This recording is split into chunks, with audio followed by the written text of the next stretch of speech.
right, we are back. This is Steve Sanson and Jim. 3 weeks absent Jonas. Hey, how you doing, Jim? I'm doing good, Steve. I survived another fourth quarter in retail, so I'm feeling lucky. Well, that retail sounds like a real rough job you got there. Yeah, it is a rough job, but then coupled with me being a workaholic doesn't help, so it's kind of a bad combination. Yeah. Well, before we go on our rants, I just want to let the listeners know who the two guests are going to be today. We're going to have Tom Grady. He's the Nevada State Assemblyman for District 38 up in the northern part of Nevada. And then we're going to have Don Turner, who's president of Nevada Firearms Coalition. That sounds yummy, doesn't it? Yeah, especially with everything that's going on. You know, there was another shooting in Aurora, Colorado. Really? Yeah, it was like 5 miles from the theater where that nut came in on that Batman movie. I don't think I'm ever going to Aurora, Colorado, Steve. I think I'm staying away. Yeah. Either that or I'm definitely going to do it before they ban assault weapons. And stay away from the strips, too. There's been shootings and slicings and all kinds of stuff going on over there. So. Well, you know what the answer is. Let's just ban all guns, and then, innocent civilians can't protect themselves. Just the criminals will be running around packing. Well, if you can't have guns, might as well you just buy bulletproof vests. True. Yeah. That'll work, too. That's such a passionate argument. I'm glad we have the guest we have on today. See if he can bring some light to it, because it's just, I don't know, it's confusing to me. You look at the statistics that are involved in all the areas of the country with the strictest gun laws have the highest homicide rates. Oh, I wonder why. Yeah, but they can't connect the dots. You know what? It's like abortion. I mean, if you make it illegal, people are going to find a way to get it done. Right. Yeah. I mean, like marijuana, you make it illegal, people are going to find a way to get it done. Yeah, exactly. So if you make banning guns illegal, people are going to get guns, and usually the ones that get them are not the very hospitable citizens. Yeah, exactly. I think the only ones that are even kind of liking it for now, with everybody being concerned about them eventually banning guns, period, or the gun shop owners, because gun sales have shot through the roof. Oh, yeah. The only problem is now ammunitions manufacturers can't keep up. Yeah, that's true. But you have any rants? It's not necessarily a rant, but some historical context for you. The House of Representatives, if you guys haven't heard this on the news, for the first time in history, white men are not in the majority. Are you kidding me? Nope. First time in history that there's more women and minorities in the House of Representatives than white males. Well, you know what? I told the party all along, the Republican Party, that is, that minorities are going to be the majority. So why don't you embrace them? Right. Yeah. And they got to the Republican Party just has to look what they did with Barbara themselves. Sagowski. Right. Did you read about that? No, I didn't. I didn't hear anything about it. According to the RJ, there was an email sent out from all the Republican women's clubs, just really upset that Senator Roberson decided to take Barbara Sagowski, who's a state senator, out of the Ways and Means, I believe, or the Finance Committee, I think she sits on, or used to sit on, and kind of really diluting her, hiding her, so to speak. Right. Sad, eh? Yeah, who the hell is Roberson guy? He came out of the woodwork. Nobody ever knew who this guy was a couple of years ago. Yeah, it's a power trip. You and I know specifically by just from what we've had to deal with. I think politics in general is a rough and tumble game, but inter-party politics is even worse. Yeah. And the thing that frustrates me about the Republican Party, and for listeners who don't know, I am a part of the Republican Party. Oh, you really? Yeah, but I thought you were a Green Party. Oh yeah, that's me. I'm definitely a bleeding heart liberal. That's for sure. You're so funny. Anybody that's ever had a conversation with me, that's their first impression, I'm sure. But it's just one of those things. It's like you have to have. It's pretty sad when I'm trying to think of the actor's name, because he was on a CNN program. Clint Eastwood? No. Jamie Foxx? He's a Democrat. He's one of those Hollywood guys. George Wallace? No, it wasn't George. And anyway, he actually said that he wanted the Republican Party to get its act together because even though he's a staunch Democrat, he just really believes that you have to have a second party and you have to have a loyal opposition. Yeah. Because any one party in control is not good for the country. That's true. And so I think it might be a good time for the Republicans to wake up. I think it's going to take them a little while to get everything sorted out. But I mean, the Tea Party wasn't enough. They kind of like took over. Yeah. And then the problem with the Tea Party is they're not willing to compromise either. Oh, heck no. And if you don't compromise, you're not going to get anything done. And what's really discouraging is now Boehner, who barely won re-election to be in the majority. Speaker. Speaker. And the main reason why is because no one wants that job. Yeah. Well, that's really the only reason why I hung on to it. He told Harry Reid to go F himself. So yeah, I mean, I'm sure that he's not the first. No, probably not. And so, I mean, we'll see if they get together. But it's just kind of discouraging all the stuff we've gone through. And now Obama says that he is not. When we go to the debt ceiling that's going to hit in March, he is not going to compromise with Republicans, and you got Boehner saying he's not even going to speak to Obama. Well, you know what? We should just cancel everybody's payroll check that's in Congress and Senate and in Washington. Well, period. They still haven't passed a budget. I don't understand how you can pass a budget and cut yourself a check. Yeah, it doesn't make any sense. You don't do your job, you don't get paid. Period. Yeah. And their job is to pass legislation. And that would send for the good of the country. Let me add. Yeah, for the good of the country. Yeah, not for the good of themselves. Right. Which seems to be what happens, but we'll see.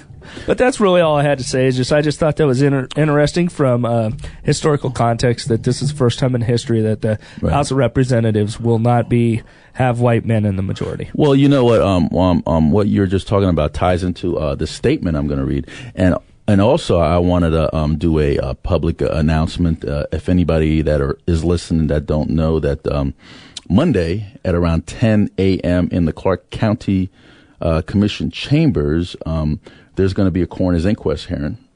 And it's supposed to be on the next county commission agenda, which will be like January 18th. I think that's what they announced. Right. And all of a sudden, if you look at Monday's agenda, there it is. It's like they're trying to sneak it on without getting public participation. Isn't that funny how government works? They just want to do things without getting the public to be involved in the decision making. Yeah. Sad, huh? And then people wonder why I rail so much against big government. Yeah. But anyways, so I just want to read this thing. And I think it's on a Facebook post or 2 or 3 that I send out. But it goes like this. Mankind goes through a continuous transformation. What might be the norm or accepted one year may not be the next. Sometimes it takes drastic events to look at things different for changes to occur. Over my lifetime, I have gone through transformation. I have looked at things as black and white, given no room for compromise or negotiations. I hung around popular people to make myself known. I have kept up with the Jones and the Smiths in an effort to make people know that I'm financially well off. That was in the past. What I deem important to me now is family, human rights, and friendship. Connecting with others and making changes that benefits others always equates to inner growth. The material things do not matter to me anymore, as this is a false impression of one's self-worth.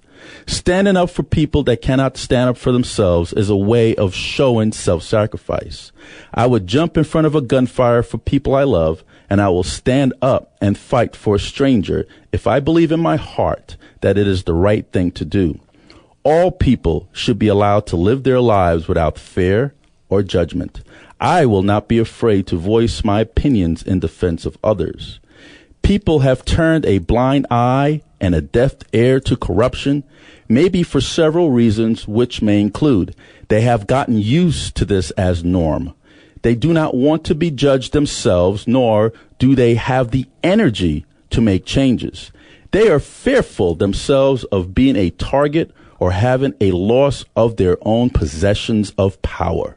This is not me. I will fight for others' rights, even if it costs me everything. I am going to be true to myself, because if I'm not, who can I be true to? If more of us begin to reevaluate our own intentions or our own permissiveness of wrongdoing and start to stand up, even in small ways, things will begin to change.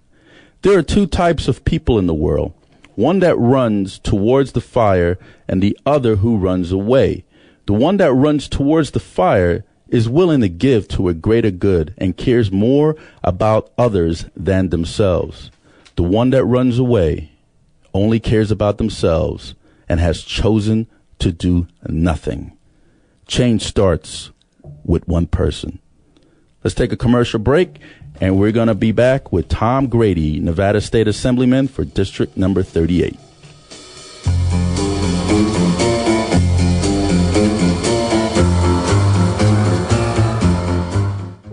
Veterans in Politics takes a proactive approach to provide you, the veteran, with the political voice for which you fought and served. Veterans in Politics is becoming the premier veteran organization of the 21st century, with political candidate interviews, insight, and endorsements. Public speaking engagements in support of American values. Radio shows to keep you updated on the latest in veteran and military support operations. Providing job placement and business support. Go to veteransinpolitics.com today and do your part in defending liberty. Americans have been fooled by politicians about illegal immigration. They make you think that if you bring up this topic, you are a racist. Did you know that America is the only country on this planet that does not enforce its federal immigration laws? For the fear of being called a racist, I am for legal immigration. I was born on the island of Jamaica, became an American citizen, served 12 years in the U.S. military, served in Desert Storm, and received a Presidential Unit Citation, National Defense Medal, and Marine Corps Commendation. Our immigration laws serve a purpose. I understand that this country was founded on immigration, but there is a wrong way and a right way. I'm here to tell you that illegal immigration is breaking our federal laws. Why don't you call me a racist? This is Steve Sanson. Hello, I'm Kieran Hill. I was recently unsuccessful in my bid for Nevada's Congressional District 4, but the struggle for the rights of Nevadans must continue. Gun rights require constant vigilance. The Clark County Sheriff and North Las Vegas PD have a history of not respecting state law and the Constitution. Tax rights. Nevadans already pay too much in taxes at the state and federal level. The NDAA bill is an egregious attack on our constitutional rights. For more information, go to www.kieranhill.com.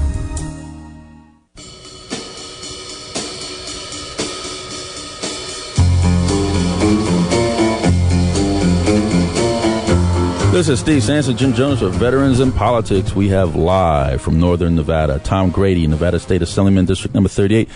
Assemblyman, how you doing today? I'm doing fine. Could you give us a background about yourself? Well, I'm a native Nevadan, have lived here in Yerington now for about 40 years. I was a mayor here in Yerington before I ran for the legislature.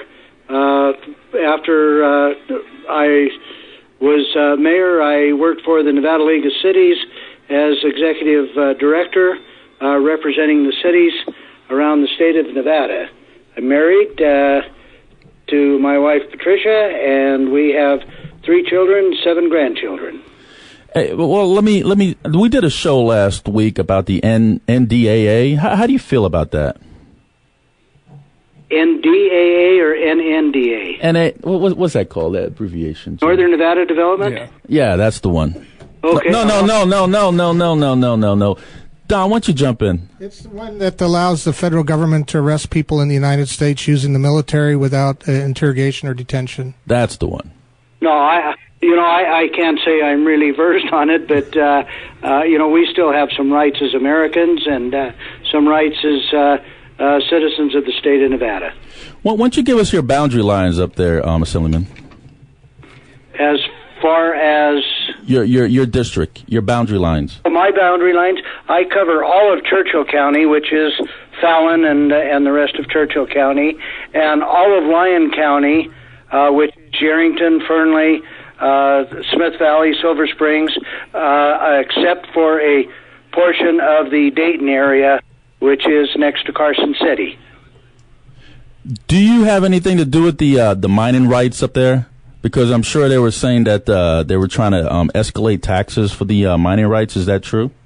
Well, we are right in the middle of a situation here in Yerington right now where we're trying to get a mine going. They are well on their way. They're trying to withdraw some federal land. We thought we had everything going pretty good. Senator Reid has put on a wilderness component on it, but we are looking forward to them getting the land that they need because it will enhance our taxing structure in Lyon County greatly, as well as the state. You said wilderness component that Senator Reid put on. Exactly what does that mean? It means that he wants about 48,000 roughly acres of land in South Lyon County designated as a wilderness area. When it's a wilderness area, you have very limited uses of that area, no motorized vehicles or anything of that nature, and he wants that in exchange for selling the mining property to the city of Yerington at fair market value. Well, is there wilderness up in that area? Is there trees and stuff like that? Oh, definitely. Oh, sure. I never been up in that area, Jim. Have you? Oh, it's beautiful high desert country. The area they're talking about has Indian artifacts close by. We are, we're only about 40 miles from Lake Tahoe. Oh, I see. Hey, Assemblyman, one of the questions that I have, it gets brought up a lot of the amount of federal land in the within the state of Nevada. And can you explain to the listeners a little bit about what the process involves if a private developer actually wants to purchase that federal land from the federal government, what they would have to do in order to do that? Well, there's a couple of ways you can go about this. You go through Congress on any one of them, but basically what happens if the BLM, Forest Service, whoever has jurisdiction over the ground, if they deem it as expendable ground, they can put it up for auction, like they did a lot of land in Clark County that did a lot of funding then. The proceeds from the sale of that ground has done a lot of good, not only for Clark County, but for the rest of the state. From the money that they received, part of it came back to Nevada. In the case of the city of Yerington, they had to have a bill which was started by then Congressman Dean Heller. He did the bill when he moved to the Senate.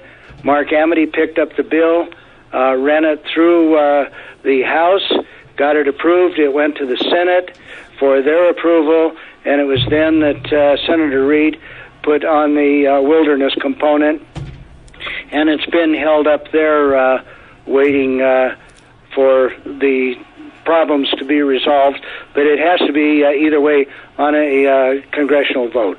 So, Assemblyman, do you think there's any way that you and your colleagues there in the state assembly could get anything started to make it a little easier for this process? Because what it seems to me is that, I mean, it's typical politics, right? But it just seems to me that, like, if a private developer wanted to get involved in anything as far as federal land in the state of Nevada, unless you're tied in and you can go and you can call up Senator Reid and say, hey, can you please not bury this into some type of ridiculous legislation, that there's not really much of a chance that that's going to occur. And that gives the federal government and politicians an awful lot of power over the private citizen. Without a doubt it does. But on the other hand, I don't believe, and I'm a native Nevadan, I don't believe that we want property just sold a piece here, a piece there, a piece somewhere else. I think there has to be some rules and regulations over development, just like a county or a city has planning process that they go through. And I think the state or the federal government needs the same thing, but they need to work closer with the states in order to accomplish this. Okay. Hey, Assemblyman, there was a couple of years ago, there was a suspect that was cuffed by Metro that found his way out of the vehicle with his hand cuffed behind his back, and an officer shot him in the back and killed him. And anyway, that officer was justified for his actions. I was told that there was a law out there that said that an officer could shoot a fleeing felon, and I've been looking for this law and I can't find it. Do you know anything about that? No, I really don't, and I have read and heard about the case that you're talking about, and some of the other problems that Metro has. To be very honest with you, our own problems in the north, nothing like is going on there now, and I don't know the citation that you're talking about of allowing a police officer or anyone else to shoot a fleeing person just because they have handcuffs on. How could the state legislator kind of toughen up the law enforcement in the state of Nevada to kind of make it harder for them to shoot, especially unarmed folks? How could we do that, Assemblyman? Well, it would have to be a bill that was brought forward, by a legislator or a city or a county to bring a law forward to change anything that's on the books now, or to introduce new legislation that would prohibit any such acts. Because this other one comes to mind. There was a pedestrian on the strip of Las Vegas, of all places, Las Vegas Boulevard, and he had his music up a little bit loud, and the officer approached him to turn down the music, and he started to drive away, and that officer shot and killed him.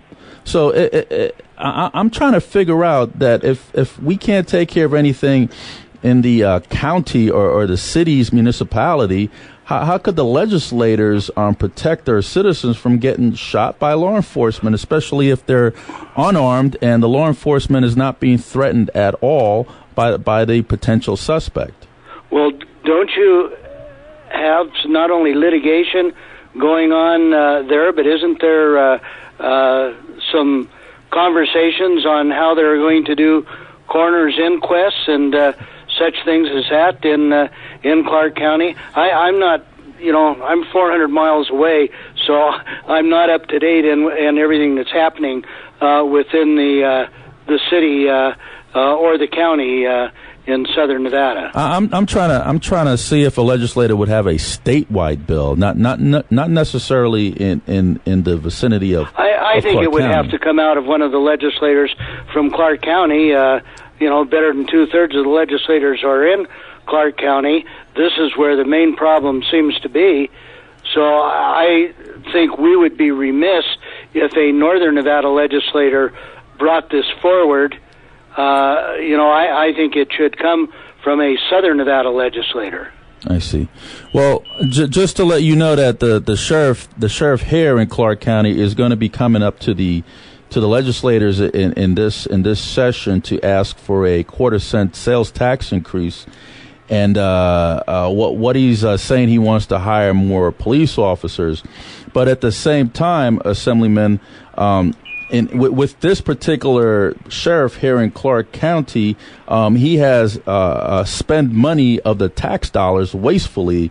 There's a ton of different stuff that he has done, wasting away taxpayers' dollars.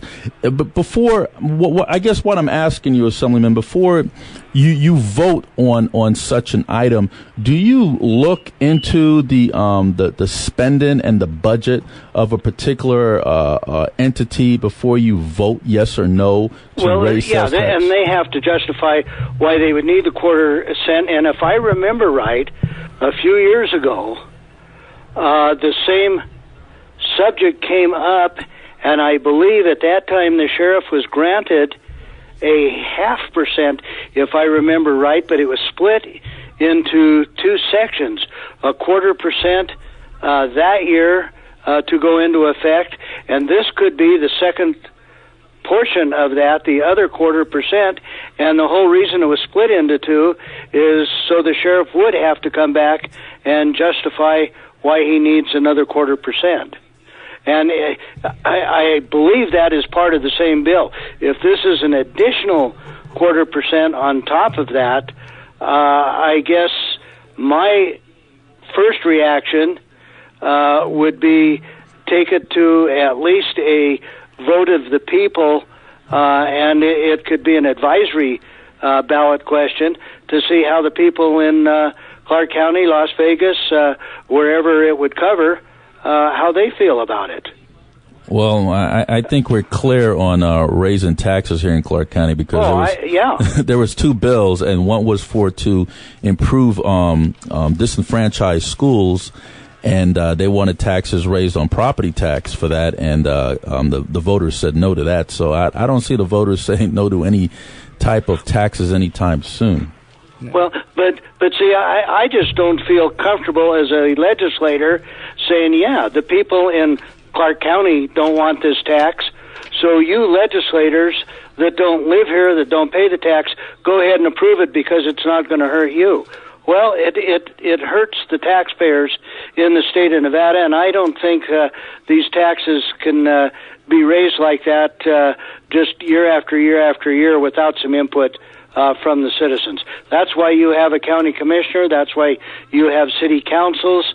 They need to take these issues up before they send it to the legislature. Well, he ran in front of both the city council and the county commission and was looking for a unanimous vote, but he never received one. He only received a majority vote from both government entities.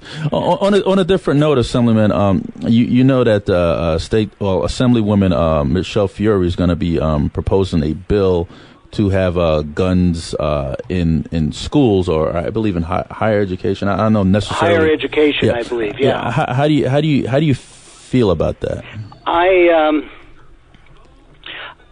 personally, I have mixed feelings on it. I have not read her bill yet. I have talked to her on this. I realize what she wants to do, but what scares me. And I don't know if it will be addressed in her bill. I would be a little bit worried if students, even with concealed carry permits, should do it. I feel a little bit different with other personnel. But, college kids are college kids, and I would hate to see a bunch of them out on a beer bus somewhere some Friday night, and all of a sudden guns started blazing, and it could happen. So I think we've got to be extremely careful, and I have not, again, read her bill, so I can't say I would support it or not support it until I read her bill. Assemblyman, so on that one, I haven't read the bill either, but just in a more broader sense, would you just be more in favor of stopping all these gun-free zones instead of encouraging, telling college kids, hey, if you got a concealed weapons permit, please bring it to the campus? Instead of doing that, just making it to where it's not a gun-free zone. So therefore, if you walk on the UNLV's campus and you do have a concealed weapons permit, it doesn't have that sign next to the door that says you cannot have your weapon on you. Because one of the things that came out of the Sandy Hook school shooting was when they started investigating some of this stuff, and our next guest, Don Turner, can enlighten me on where I'm going wrong on some of my statements here, but, no one has really ever seen a situation like Sandy Hook turn out good or not as awful as it did unless there was a police officer or somebody in that area that was certified and could shoot back or defend themselves, and then that made the assailant either passed away sooner before he could do more damage, or he wasn't as willing to enter that area. So I'm looking more for would you approve of gun-free zones? I think we're getting carried away with emotions. Okay. I don't think that who had a gun permit or who didn't have a gun permit had anything to do with that shooting or the shooting at the theater in Colorado or any of those. We have people out there that need mental health help. And that's where we're going wrong. You know, the guns didn't kill anyone. It was the person that needed some mental health help that used the gun that killed the person. So I think we need to get more attuned to let's get these people some help.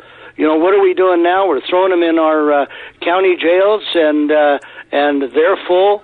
They can't do anything else. We need some help with mental health, not only in the urban areas, but in the rural areas. A couple of years ago, they tried to cut all of our, the legislature, was going to cut all of our funding for mental health in the rural areas. That's unacceptable. So what do you do? I mean, and we all, and I agree with you 100% that mental health is an issue, but from an assemblyman's standpoint, from a legislator's standpoint, how can you legislate of how, obviously this was a troubled young man, how do we get to him before something like this happens? Let me add, Jim, he didn't have any criminal history. He didn't have any, if we were talking about the Newton shooting, he didn't have any criminal history. Yeah. Okay, you don't have to have a criminal history. You know, right now, if you went to your doctor and the doctor found that you were having some problems, whatever it might be, depression, whatever, that doctor, through our federal regulations, can't tell anybody. Right. That's wrong. Now, if a police officer arrests you, then that record is more open public to the public. But you know, we're not finding these people. The person doesn't have to have a criminal record. It can just be to the point where they are driven to such a mindset that their first offense can be terrible, as in this situation we're talking about. Correct. I guess just the main thing is, and this is something that just from a legislative standpoint, from a moral standpoint, has to be just very difficult, because I honestly just believe that you cannot legislate morality. And I agree. And I think that we just get into a point, I mean, it's like there seems like there's no answers, because I understand where you're coming from. You know, if I go to the hospital, I'm treated for depression. You know, maybe that should show up on my record so an hour later I don't go down and buy a weapon. But at the same time, that's a slippery slope that we don't want to be invading other people's privacy either. So it's just a tough situation to handle all that. Well, and you know, you take, I just read an article the other day on England. Apparently they started, I think it was with pistols and then with rifles, and where you had to either have them certified or they took them away, and now they're looking at shotguns. Well, I'll tell you, in our neighborhood around here, we have a lot of hunters. I own a number of guns myself, and I'm not willing to give them up. I would rather see, which my grandkids are doing, going through hunter safety, learning how to maintain a rifle or a pistol or shotgun, and enjoy the art of hunting and skeet shooting and everything else, rather than saying, take all the guns away. I'm not ready for that. Don, you have something to say? Yeah, this is really... Hi, Tom. This is Don Turner from the Nevada Firearms Coalition down here in Clark County. We're getting organized. We've been in existence about a year. We have a subgroup up there in Carson City, and we're raising funds for lobbyists, so you'll probably see us up there this year helping you out. Okay. We worked with Michelle some on her bill, and the campus carry issue goes back to last session when Amanda Collins was raped, and the perpetuator raped another girl and then murdered her. Right, Breonna Dennison bill. I'm very familiar with it. And the one thing is, of course, a CCW holder has to be 21 or older, and so most of them are commuter, not resident students, and they don't get too involved in the animal house nonsense. Well, maybe in Clark County, but that's not the situation with our university in Reno or the community colleges. Right, but the community colleges are mainly commuter students, correct?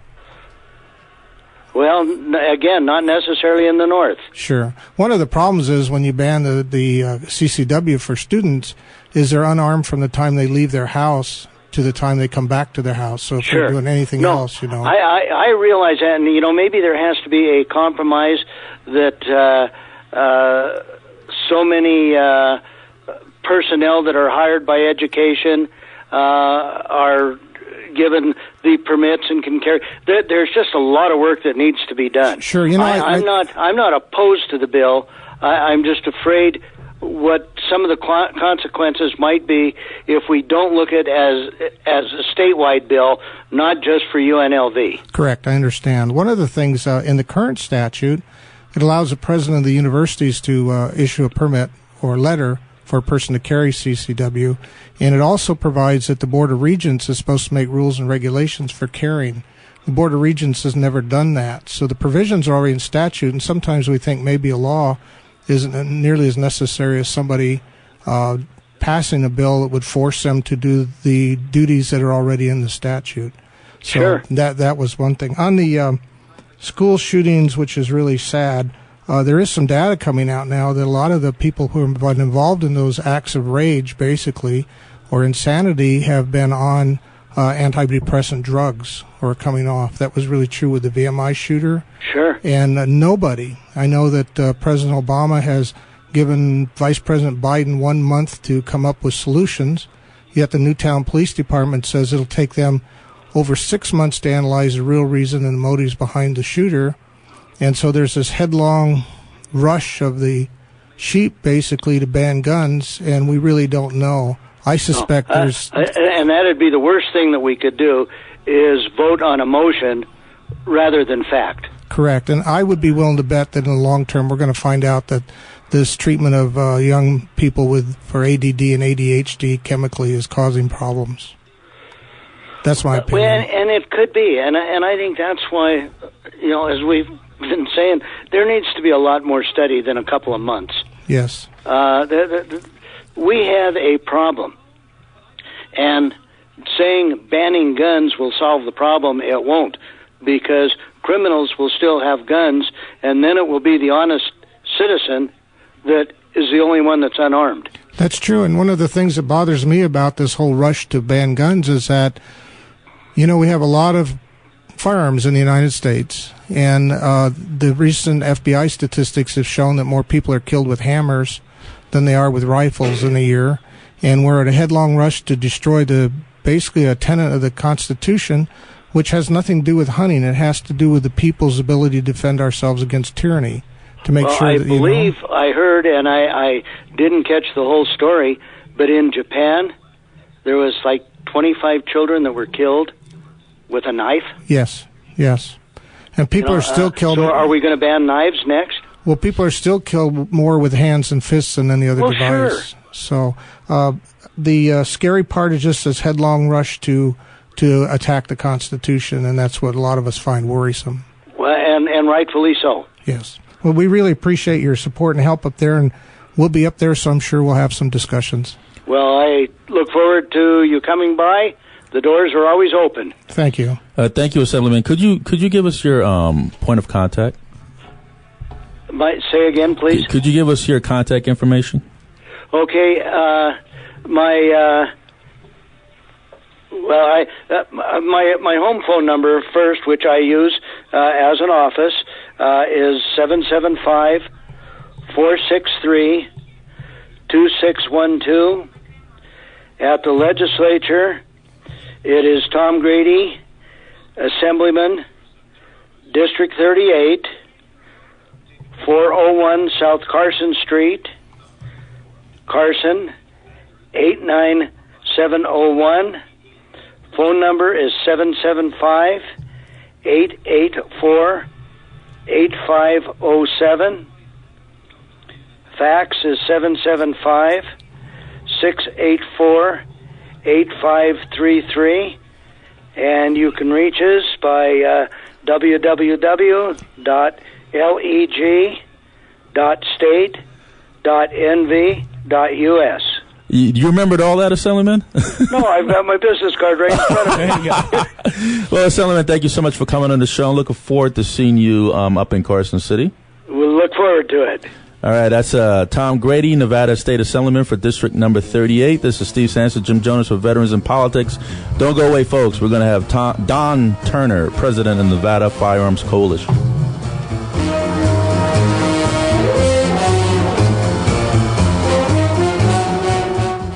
Are you a business owner struggling during these economic times? Please listen up. How would you like to put your business and services in front of every resident and business in the Las Vegas Valley for less than a penny per home? Yes, that's right. I said less than 1 cent per home and business. And how would you like to have a dynamic and exciting online presence with the major search engines? How about an online video for your business and a fully optimized website with absolutely no setup fee? Hi, my name is George. If you are interested in these and other services that can make your phone ring with clients and prospects, then call me at 702-296-8394. Just call George at 702-296-8394. Thank you. This is Jim Jonas asking you to listen to Veterans in Politics.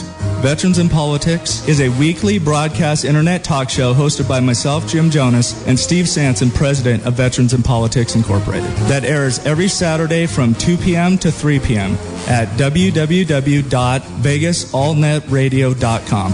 Veterans in Politics' sole purpose is to teach, educate, and inform veterans on issues and the candidates that will affect them. Too many politicians say they support veterans and their issues, but their actions tell a different story. Here at Veterans in Politics, we will expose these politicians by giving them a chance to come in and explain their actions to veterans so veterans can truly make informed decisions. Listen every Saturday to stay informed and to hold politicians accountable for their votes.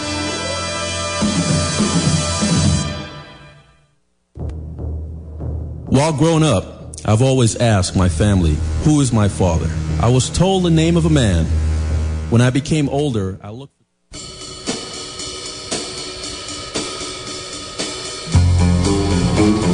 We are back. That's Steve Sanson, Jim Jones for Veterans in Politics. We have Don Turner, president of the Nevada Firearms Coalition. Mr. Turner, could you give us a background? Sure. I did 30 years in Arizona with the Game and Fish Department as a Fish and Wildlife officer. 10 of those years was involved in the statewide shooting range program. I brought Ben Avery, the shooting facility in Phoenix, back to life. It was 1,650 acres. And while I was there, Clark County hired me as a consultant, and I retired from Arizona on a Friday and started working for Clark County on a Monday, and I helped to design, fund, and build the Clark County Shooting Park, which is now called the Clark County Shooting Complex. The one over in North Decatur. On North Decatur, yeah, for the public. And during that time, I was on the NRA Board of Directors, and I was on the National Shooting Sports Foundation Board of Directors also. I'm on the NRA Board of Directors Range Committee. I'm on the NSSF Range Solutions Experts. I retired from the county, but I do shooting range operations and management as a consultant. And along the way, the NRA found out that the State Association, State Rifle and Pistol, in Nevada went defunct in 2007, so they leaned on me and some guys, and we started the Nevada Firearms Coalition, which is the NRA State Association for Nevada. We've been going for a year now, and we've got all sorts of issues going on, particularly in all the lovely little places in Clark County. Well, can you give us your opinion on the Las Vegas Metropolitan Police shootings? Well, I haven't studied them in depth. I do know that as a police officer, whenever we got involved in a deadly force incident, we had an internal investigation that determined whether we were following agency policy. And at that point, it went to an inquest to determine whether there would be criminal or civil charges filed. If you were found in harmony with your agency policy, then the state would defend you. If you were found in violation of the policy, you were on your own. I don't know if that's what Metro does or not. No, they hire them back. They don't give them a promotion, do they? So, I mean, there are a lot of times. Our basic rule for self-defense was that we had the authority to use deadly force and self-defense to protect our life or someone else's. I can't speak directly to Nevada state law, but generally police officers have the authority to shoot a fleeing felon, but most don't, because the only reason you would shoot a fleeing felon is if they were going to promote imminent danger to somebody else. If they're not dangerous to somebody else, there's, no reason to, because every time you pull the trigger, you're responsible for what comes out of the barrel, no matter where it ends up. And you have to be really careful that you don't injure other people and that you don't, do what shouldn't be done. So I was also a police administrator. I was a regional commander. I had officers working for me. When you put game wardens together with horses and boats and trucks and shotguns and rifles and hunters and everything else, you have a lot of strange stuff officers get involved with. And the general process was we check and see if the policy is violated first, and then if there's criminal or civil. How come you don't sit on a use of force board or a citizen review board or even an inquest? I haven't been asked. Well, you got to fill out the application. I don't think they're going to ask you. maybe a little overqualified. Yeah, right now I'm considered retired, so I'm down to 50 hours a week instead of 60. There you go. Wow. I would like to mention, though, about Metro and Clark County and what I found out. Arizona has a whole different attitude about firearms than Clark County does. And when I came to Clark County, first thing I found out is any handguns I had to register. So I did a little research and found out that this law dates back to 1948, and it was primarily put in place by a sheriff that came from New York, big surprise, and they wanted to regulate the mob. Well, we don't have the mob anymore. And in 2005, when they changed the law, a non-resident has 60 days to register. So obviously, the gun registration program can't have anything to do with people coming here from out of town. So it's primarily against the residents of Clark County. They have 72 hours to register their gun. Now, another thing people don't know is when you buy a gun from a dealer, the sheriff has the dealer register the gun for the sheriff. Our dealers have told us it costs them approximately $5 a gun in their labor pool to register the gun for the sheriff. So one dealer I know costs him about $84,000 a year to register the guns for the sheriff's department. So the sheriff says it's a free program, but they're imposing all of this regulation on the dealer, right? Okay, so now I get my gun registered. They don't track it if I sell it and it goes out of state. They don't purge their records. They don't update their records. But what primarily is the gun registrations being used for is when they catch somebody doing something they don't like and the person has an unregistered gun, they seize it. And then they tell them, you're not going to get it back, but we're not going to give you a ticket or blah, blah, blah. So we had heard that it costs the sheriffs about $2 million a year to administer this program. So we had Commissioner Reed write the sheriff a letter 4 years ago and say, please an audit and answer questions. Well, the answers he got back were terrible. He basically ignored the questions. So 2 years later, Commissioner Collins wrote the same letter, and he got exactly the same answer back. So the Firearms Coalition got involved. We got organized then, and we wrote the county manager and asked for an audit, and we got a letter back from the county manager saying it was too insignificant a program to then submit their time on, so they weren't going to audit it. Now, our contention is if the sheriff has a program that's costing $2 million, it's also costing businessmen money to administrate it, it's not being kept current, the sheriff should be able to show, can't pound on your tables here, the sheriff should be able to show that program is providing public effectiveness and public safety. He cannot do it. He turns around, wants more, and he's unwilling to streamline his programs. He's unwilling to make it more efficient. If I was sheriff and I had a program that's cost me $2 million and I had to close down my DARE Academy and not hire more, I think I'd look at some of these programs really closely, as an administrator should, and say, that's not cost effective. I'm going to rotate that money and put more officers on the street, or I'm going to give them training, or I'm going to respond to the Department of Justice investigation of deadly force and correct those problems. So the Nevada Firearms Coalition is opposed to the Clark County gun registration program. We don't think it's efficient. We don't think it's effective. We think it's an imposition on the rights of the citizens. And another thing that happens in Clark County, because of the grandfather clause of the state preemption in 1989, Henderson, Boulder, North Las Vegas, Metro all have different gun regulations. So you can come into this county from anywhere else in the state and drive through different boundaries and be a criminal without even knowing it. And you can get your gun seized and taken away from you and you can be hassled. For instance, North Las Vegas says you can't carry a weapon in your vehicle, period. So if you're a concealed weapons carrier from anywhere and you're carrying concealed in North Las Vegas and the cops don't like you, they can seize your gun. Now what happens is these agencies are selective in their enforcement because they don't want to, pardon the pun, piss people off. So they use it selectively and on people they don't like. And that's not right. Profiling. Not right at all. Well, I don't know if it's profiling or not, but it's picking. Well, apparently there was another investigation done on Metro that talks about profiling and discriminating and all kinds of stuff, and they rank real low in that as well. Well, we're going to be legislature testing the court increase. Because, we're going to be there too. Well, good. We'll be together because we don't think he should get more money until he streamlines his programs. Absolutely. Period. Hey, Don, there's one of the things in here for your purposes and objectives that really stuck out to me. I've lived here since I was like 9 years old, so pretty much I'm a native. But I'm originally from South Dakota, right around the Mount Rushmore area. And one of the things on here, you promote the education and development of youth in marksmanship and firearm safety. Correct. And the reason why I brought that up, the reason why that was so important to me is my grandpa. Now, he was a different political party than me, and we used to disagree on certain things, but that was the one thing that we always agreed on. He goes, from the time your mom and your two uncles and your aunt were old enough that I felt safe, they learned exactly what a firearm was. They learned how to clean it. They learned all the rules, safety regulations. I made them go through classes. So we didn't have those issues in the household because they knew, oh, that's a gun. We just don't touch it.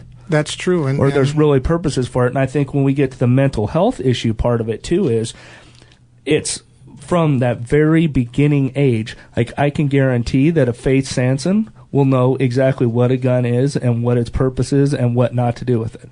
And you probably don't leave the keys to your gun cabinet laying around where they can have uncontrolled access when you're gone. Correct. So there is some parental responsibility there, too. So I just think catching them young, and we always talk about education in this country, and I think it's kind of scary that the education piece kind of misses when we start talking about a dialogue on gun safety. I think the education piece is missed by not your group, but just by groups that are the anti-gun lobby. That's true. And one of the things that's happened with gun-free zones is the state Game and Fish or Fish and Wildlife can't go and teach hunter ed in schools anymore. Right. Don, what are you going to do about that ordinance over in North Las Vegas? Because I've been trying to get rid of it for some time now, and I was trying with former Councilman Richard Churchill, and he lost by one vote, and we had Assemblywoman Anita Woods here. We brought it up last week to her, and there's three ways to change it. You change it at the legislature. You can change it at the city council. You can change it in court. The NRA is looking for somebody who has been detained or had their gun seized by North Las Vegas. They're willing to go to court with it. Problem is, all the people who step forward have been involved with dope or a DUI or something. The city council can change it anytime they want. And we have a bill. We have the BDR already at the legislature. Is a new statewide preemption that repeals all the other ones, and it makes it mandatory that these cities repeal their codes, and if they don't, there's criminal and civil sanctions in our law to force them to repeal the codes. But if you have your concealed weapons permit, you could carry your weapon. You cannot have a weapon in your car in North Las Vegas according to code, period. I was told if you had your concealed weapons it's because somebody didn't want to make you mad. I can send you the statute. Yeah, send me the statute. I'll send you the code. Send me the code. Don, could you give us your point of contact? I'm at don@nvfac.org. Well, you don't have a long list like Assemblyman Grady? I want people to contact me.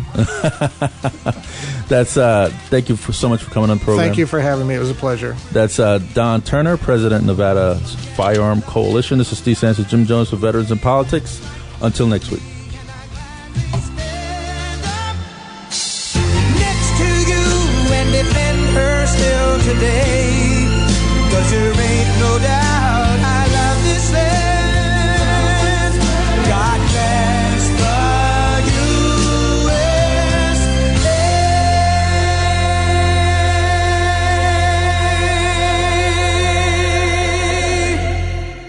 Views and opinions expressed on this program were those of the hosts and guests and did not necessarily reflect those of Vegas All Net Radio, its affiliates, or its parent company.